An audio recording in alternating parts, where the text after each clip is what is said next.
상쾌한 아침 원주에서 출발합니다.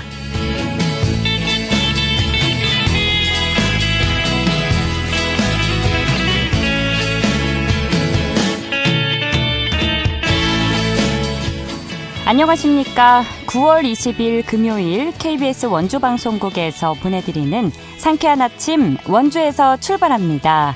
저는 진행의 이은주입니다. 강원 지역에 내려졌던 폭염특보는 모두 해제됐고요. 오늘부터 모레까지 많은 비가 예상됩니다. 내일까지 강원 내륙에 30에서 100mm, 많은 곳은 남부 내륙에 150mm 이상, 중북부 내륙에는 120mm 이상의 비가 내리겠고요. 강원 동해안과 산지에는 모레까지 100에서 200mm, 많은 곳은 300mm 이상의 강수량이 예보됐습니다. 비 피해 없도록 주말 안전하게 보내주시고요. 오늘까지는 낮 최고 기온 28도까지 올라 덥겠지만 비가 내리면서 주말에는 선선하겠습니다. 한낮에도 24도를 밑돌며 더위가 드디어 한풀 꺾일 것으로 전망됩니다.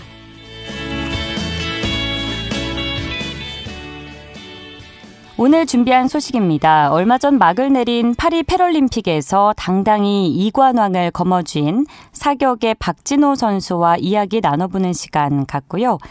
소아 청소년 환자의 야간 진료 불편을 해소하기 위해 원주의 공공심야 어린이병원이 문을 열었습니다. 리포터 현장에서 알아봤습니다. 또 취재기자 연결해 도내 문화체육 행사 관련 소식 정리해드리죠. 9월 20일 금요일 상쾌한 아침 원주에서 출발합니다.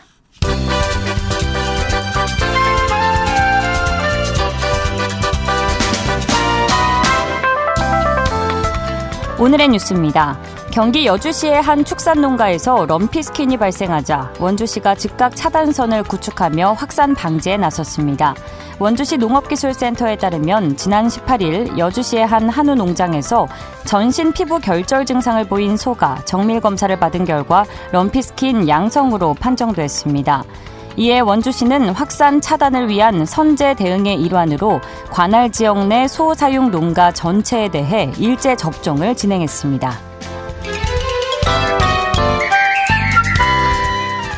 옛 미군 기지인 원주 캠프롱 부지 소유권이 빠르면 내년 초 원주시로 넘어오게 됩니다. 서울고등법원 제8-2 민사부는 원주시와 국방부가 각각 항소한 캠프롱 소유권 이전 등기 소송에서 양측의 항소를 모두 기각하고 1심과 같은 공여 해제 반환일인 2019년 12월을 감정평가 시행 시점으로 해야 한다고 판시했습니다. 이상기후와 연작장애로 평창 지역 멜론 재배 농가들의 어려움이 심화된 가운데 평창군 농업기술센터의 스마트팜 멜론이 대안으로 떠오르고 있습니다. 평창군 농업기술센터는 센터 온실 스마트팜에서 신품종 멜론 2차 시험 재배를 마치고 수확에 성공했다고 밝혔는데요. 이번에 수확된 멜론은 올 7월에 수확한 1차 시험 재배 멜론에 이어 두 번째로 재배된 멜론입니다. 오늘의 뉴스였습니다.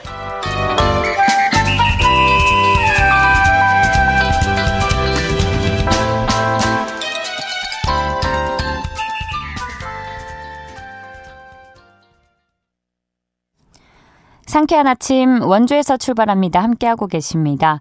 얼마 전 2024 파리 패럴림픽이 막을 내렸죠. 12일간의 일정을 마치고 금메달 6개 목표 초과 달성을 한 우리나라 패럴림픽 선수단이 위풍당당하게 귀국했는데요.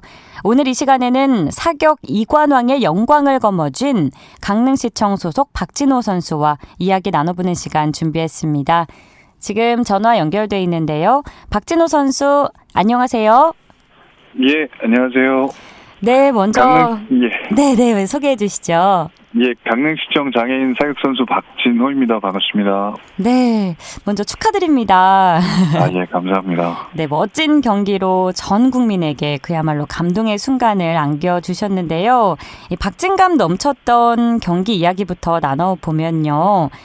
본선 1위로 결승에 올랐지만 두 번째 메달을 앞둔 경기에서는 두 번째 자세까지는 3위셨는데요.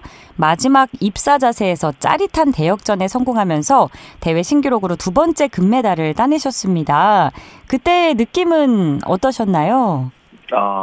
그 3자제 같은 경우는 원래 작전을 가지고 들어갔고요. 네. 그래서 그 작전대로 경기가 이루어진 것 같아서 너무 짜릿했는데요. 그건 본선 경기가 딱 끝나고 나서 저희 팀 강주영 감독님께서 저는 입사 종목이 강하니까 부담 갖지 말고 슬사 복사 때는 좀 큰 점수 차이만 나지 않도록 중상위권에만 붙어 있으면 어느 정도 점수 차이는 입사 때 뒤집어질 수 있다고 마음 편하게 긴장하지 말고 그냥 편하게 쏘라고 하셨는데 네. 딱 그대로 이루어진 경기였던 것 같습니다. 그러면 어느 정도 흐름을 예측하셨기 때문에 좀 중간에 고비가 있으셨어도 많이 긴장은 안 하셨을까요? 예, 아무래도 긴장감을 떨쳐내는 게 쉽지는 않은데요. 그렇죠. 그래도 계속 순위권이 그 상위권에 있는 선수들하고 소수점이 어느 정도 확인이 됐는데 그렇게 크게 벌어지지 않았더라고요. 그래서 조금은 계획대로 되고 있구나라는 생각을 가지고 경기에 임했던 것 같습니다. 그렇군요.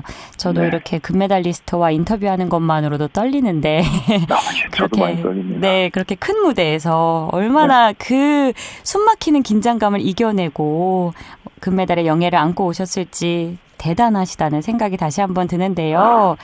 박진호 선수 언제부터 또 어떤 계기로 사격을 시작하게 되셨을까요? 예, 제가 원래 체육학을 전공하다가요. 네. 2002년 9월쯤에 낙상사고로 척추신경 손상을 입었어요. 예. 그래서 흉추 5번부터 8번까지 고정수를 하고 하지 마비 판정을 받았고요. 그리고 이제 그렇게 다치게 되면 몇 군데 병원을 돌게 되는데요. 그때 연세대학교 세브란스 병원이었던 걸로 기억나는데 사회사학과에 찾아갔고요. 상담을 하다가 이제 장애인 스포츠도 있다는 걸 알게 되고요. 네. 그 중에서도 총이라는 좀 매력에 끌려서 사격을 시작하게 됐던 것 같습니다. 그러면 이전에는 사격 쪽으로 생각을 하셨던 건 아니셨을까요? 처음에는 공무원 시험을 준비해볼까 하는 생각도 했었는데요. 어려서부터 운동이 좋아서 여러 가지 운동을 하다 보니까 좀 나한테 맞는 걸 찾아보고자 그렇게 사회사학과를 찾아갔던 것 같습니다. 그렇군요. 네. 그럼 이번 대회가 몇 번째로 참가한 패럴림픽이었을까요? 예. 제가 리우 패럴림픽부터 도쿄 그리고 이번 프랑스까지 이렇게 3번 참가하게 됐던 것 같습니다. 네, 말씀하셨던 이제 지난 2016년에 열린 리우데자네이루 패럴림픽에서는 안타깝지만 메달 획득에 실패를 하셨었고요. 예. 이제 그 다음에 2020년에 열린 도쿄 패럴림픽에서는 은메달과 동메달을 따셨죠. 예. 그만큼 뭔가 이렇게 올라오는 느낌이셨잖아요, 계속해서. 예. 이번 2024 파리 패럴림픽 도전에 남다른 각오가 있으셨을 것 같았는데 어떤 마음가짐으로 임하셨을까요? 올해는 제가 이제 소속팀이 바뀌게 됐거든요. 네. 그래서 강릉시청 강주영 감독님을 만나고 좀 여러모로 저한테 자신감을 많이 심어주려고 노력하셨어요. 그 덕분에 진짜 올해 초반부터 있었던 국가대표 선발전이나 창원 월드컵 뭐 그런 많은 시합들에서 좋은 기록들이 계속 점점 올라왔고요. 그리고 저도 점점 해볼 만하다는 생각이 들더라고요. 그래서 이번 파리 패럴림픽 목표 자체를 금메달을 가지고 돌아오는데 그 목표를 뒀던 것 같습니다. 와, 처음부터 목표가 금메달이셨군요. 예, 아무래도 제가 올림픽 금메달만 없는 상태였거든요. 그래서 이번 목표는 무조건 금메달을 가지고 돌아온다였습니다. 물론 말씀하신 것처럼 감독님의 그런 격려와 응원이 자신감을 얻게 하기도 했겠지만 박진호 선수가 그만큼 열심히 피땀 눈물을 흘렸을 거기 때문에 네, 거기에서 나온 자신감이 아니었을까 싶은데요. 예. 이 소총의 무게가 상당하다고 들었는데 그럼에도 R1 남자 10m 공기소총 입사와 R7 남자 50m 소총 3자사에서 2관왕에 등극하셨습니다. 이런 건 계속해서 자랑을 해드려도 되죠. 고도의 집중이 필요한 종목이 다름 아닌 사격이 아닐까 싶은데 훈련 과정이 많이 힘든 부분이 있었을 것 같아요. 어떠셨나요? 제가 특별하게 뭐 또 혹독하게 훈련을 하지는 않았고요. 네. 요번 다만 그 감독님하고 상의해서 저한테 맞는 자세하고 좀 간결하게 쏠 수 있는 사격수를 좀 그동안 꾸준히 찾아왔었거든요. 좀 그걸 믿고 훈련은 좀 짧게 하더라도 집중해서 하려고 노력했었고요. 그리고 좀 많이 휴식하고 몸 상태를 만들어가서 더 몸 상태를 만드는데 더 많은 시간을 할애했던 것 같습니다. 그래서 시합 전까지 최상의 컨디션을 끌어올리는 게 이번 시합 준비하는 목표였습니다. 네. 제가 관련 기사를 보니까 중간에 좀 체력적으로 안 좋으셨었다고, 고비가 있으셨다고. 시합 도중에요? 네. 예. 그래도 잘 극복을 해내셨네요. 네. 아이고, 정말 이게 뭐 축구처럼 뭐 몇 분 동안 뛰는 종목은 아니지만, 네. 한 자세에서 정말 고도의 집중력을 발휘해서 경기에 임하는 게 엄청난 에너지가 소모될 것 같습니다. 예. 체력 관리를 잘 해주셔서 감사드리고요. 네, 감사합니다. 네, 첫 메달 따고 난 다음에 주변에서 많은 축하가 있었을 것 같은데 반응은 좀 어땠을까요? 일단은 가족들이 너무 행복해 주셔갖고, 그쵸. 예, 그래서 저도 더 행복한 감정을 느꼈던 것 같습니다. 그리고 시장님께서 배려해 주셔갖고 감독님하고 관계자분들하고 저희 강릉에는 서포터즈가 있거든요. 네. 강릉 서포터즈 분들까지 같이 현장에 와 계셨어요. 그래갖고 정말 시합이 끝나고 나서 같이 함께 정말 자신들의 일처럼 같이 기뻐해 주셨어요. 그게 너무 아직도 생생하게 기억에 남고요. 네. 그리고 또 마지막으로 얘기를 꼭 하고 싶은 게 항상 와이프가 제가 시합을 하면 꼭 같이 시합을 치르는 것처럼 실시간으로 항상 보면서 되게 긴장하면서 한 발 한 발 마음을 졸이거든요. 네. 그리고 이제 통화를 하게 되면 항상 눈물도 흘리고 같이 기뻐해 주는데 그래서 더 많이 행복했던 것 같습니다. 네, 그러셨군요. 네. 또 제가 박진호 선수에게 관심이 많아서 또 기사를 찾아봤는데 또 큰 누나분께서 많은 힘이 되어주셨다고 사고 이후에도 네, 이번에도 가족의 힘으로 우승을 하신 거겠죠. 예, 정말 제가 처음 사고가 나고 나서 다음 날부터 누나가 회사를 그만두고 바로 제 옆에서 한 2년 정도 이상을 시간을 저한테 투자를 해주셨거든요. 네.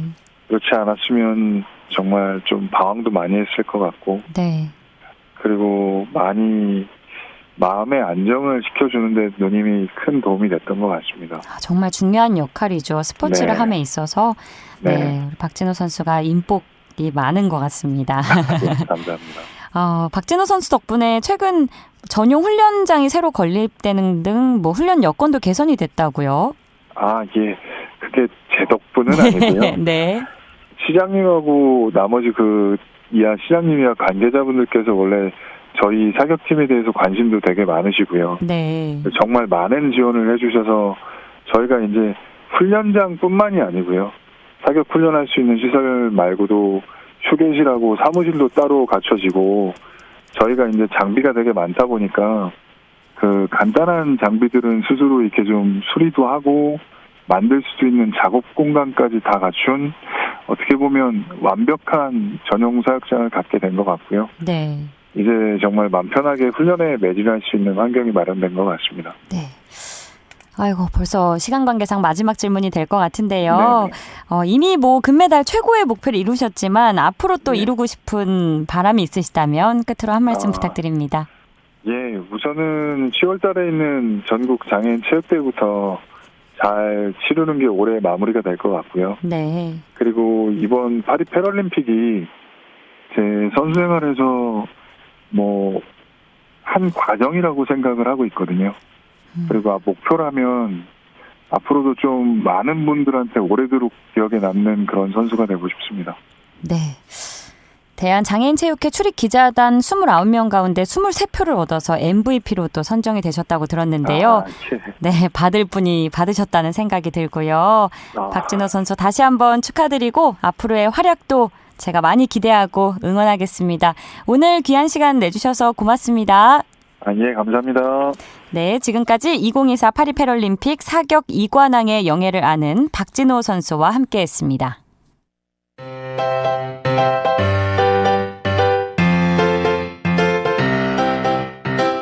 KBS 원주방송국이 유튜브 다시 듣기 서비스를 실시합니다. 매일 아침 강원 영서남부권의 뉴스와 정보를 전해드리는 상쾌한 아침 원주에서 출발합니다는 KBS 원주라디오 유튜브 채널을 통해 다시 들을 수 있습니다.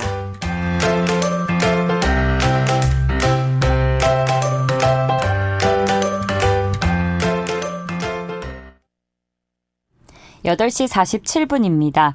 지난 4일 원주 공공심야 어린이병원이 문을 열었는데요. 소아 진료 공백 해소를 위해 야간 시간 진료를 운영 중입니다. 원주 공공심야 어린이병원 운영 상황에 대해서 추인혜 리포터가 소개해드립니다. 어서 오세요. 네, 안녕하세요. 네, 평일 야간 시간에 운영하는 원주 공공심야 어린이병원이 운영 중인데 어떤 곳인지 먼저 운영 배경부터 소개해 주실까요? 네, 원주시와 원주의료원의 협약으로 공공심야 어린이병원이 지난 4일부터 운영 중입니다. 이 병원은 소아 청소년 환자의 건강권 보장과 또 야간 진료 불편 해소를 위해서 문을 연 곳인데요.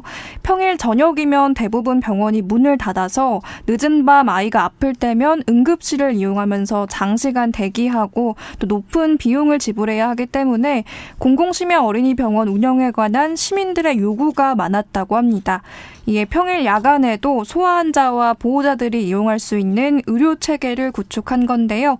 원래 개원 예정은 7월이었는데 소아과 전문의 모집 과정에서 구인난으로 개소가 늦어지면서 지난 9월 4일 운영을 시작했습니다. 네. 이 공공심야 어린이병원은 원주의료원 내부에 마련이 돼서 소아과 의사 1명, 간호사 2명, 행정직원 1명, 총 4명이 상주해 업무를 보고 있습니다.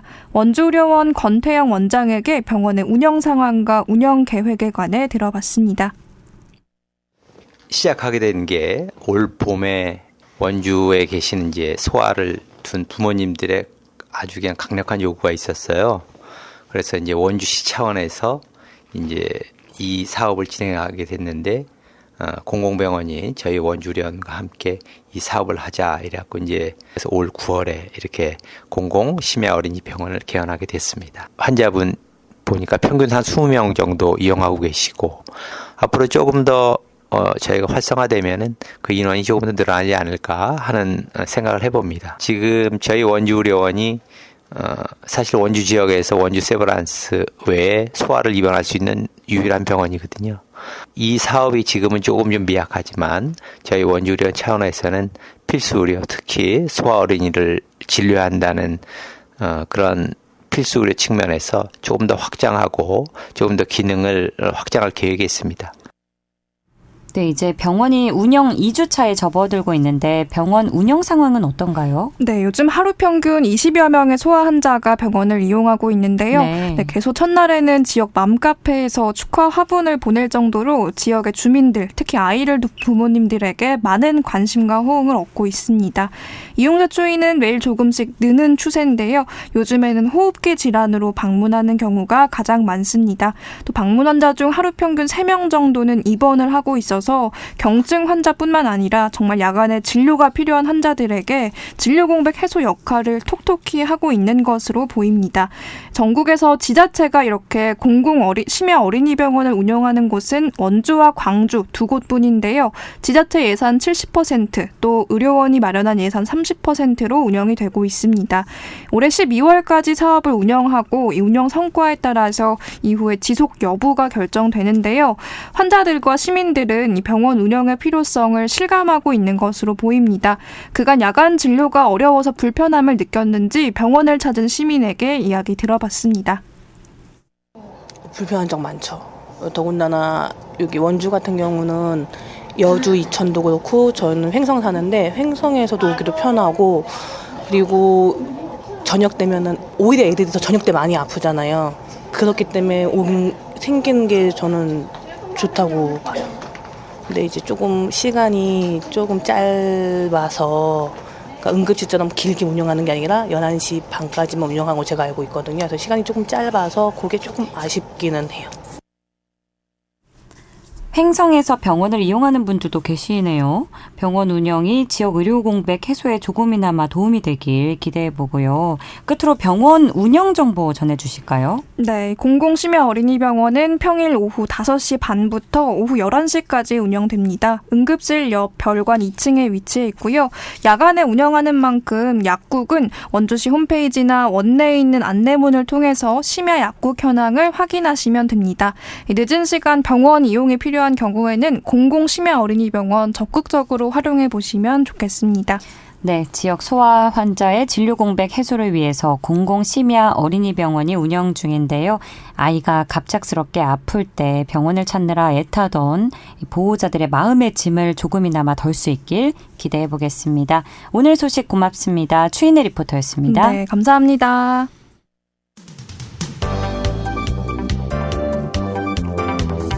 생생한 현장, 유익한 생활 정보를 전해드리겠습니다.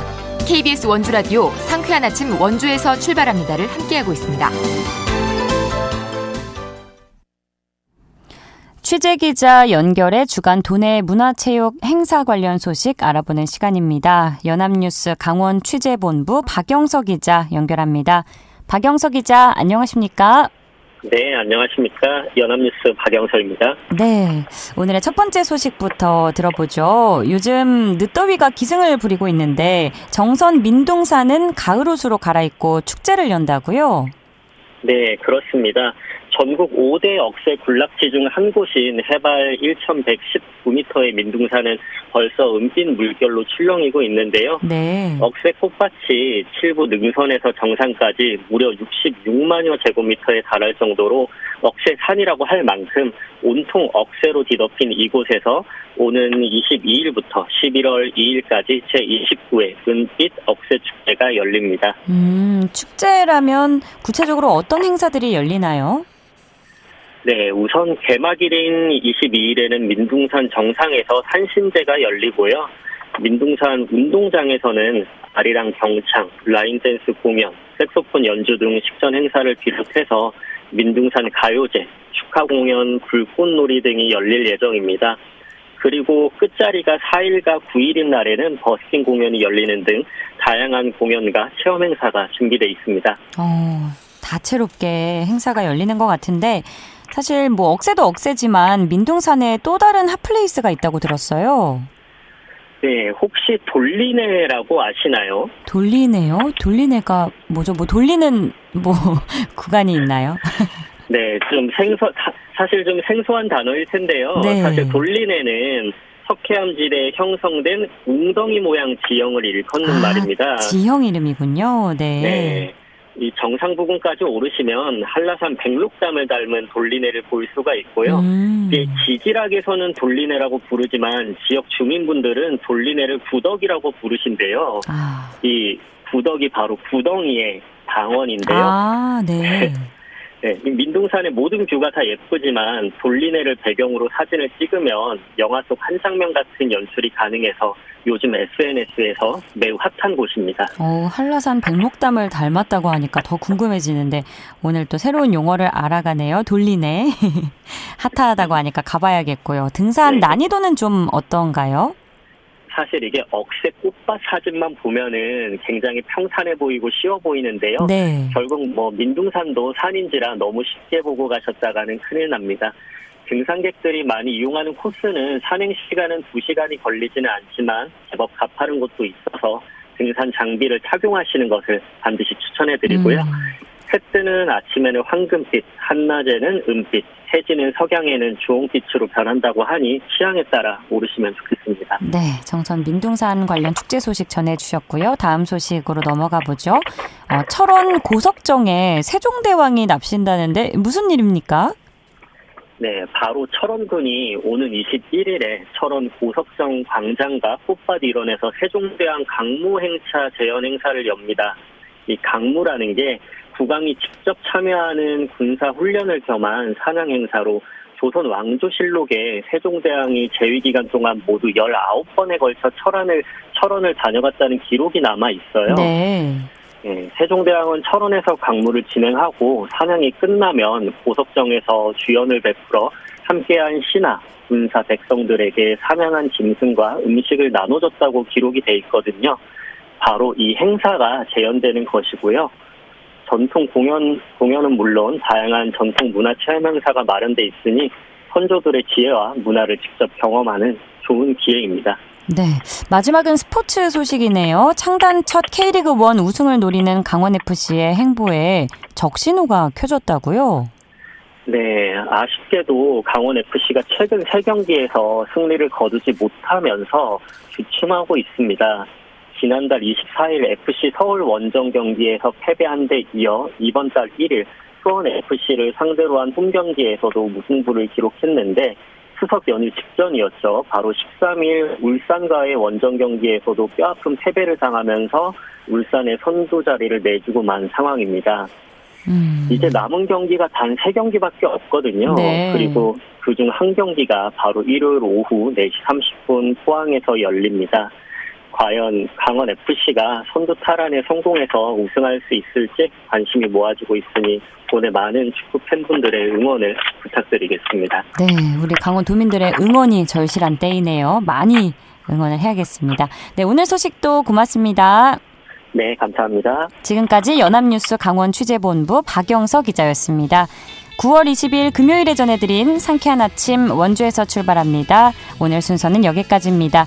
저는 다음 주 월요일 아침 8시 30분에 다시 찾아뵙죠. 진행의 이은주였습니다. 여러분 좋은 하루, 즐거운 주말 보내세요.